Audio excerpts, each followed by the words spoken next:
அப்போ தேவன் மனுஷனை அவருடைய சாயலில் படைச்சிருந்தா அந்த மனுஷன் ஒரு கடவுள்.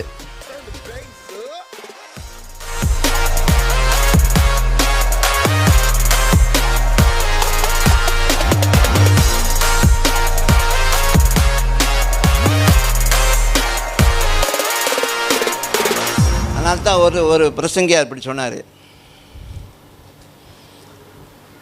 மனுஷன் தேவனுடைய சாயலில் படைக்கப்பட்டனால கடவுள்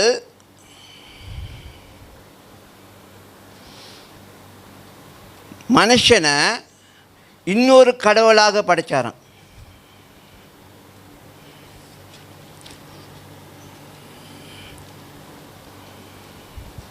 எத்தனை பேருக்கு விளங்கிருச்சு?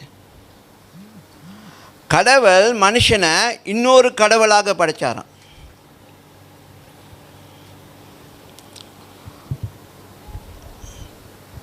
ஒரு தம்பதி அவங்களுக்கும் ஒரு பிள்ளை பிறக்கும்பொழுது அவங்க என்ன சொல்கிறாங்க,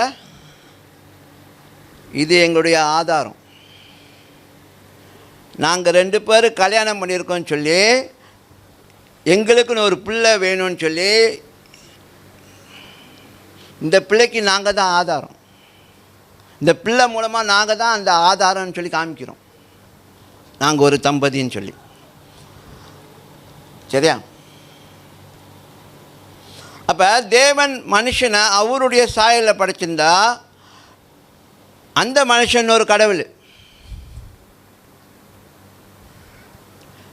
ஏன்னா கடவுள் அவர் சாயலில் உங்களையும் என்னையும் படைச்சிருக்கிறார்.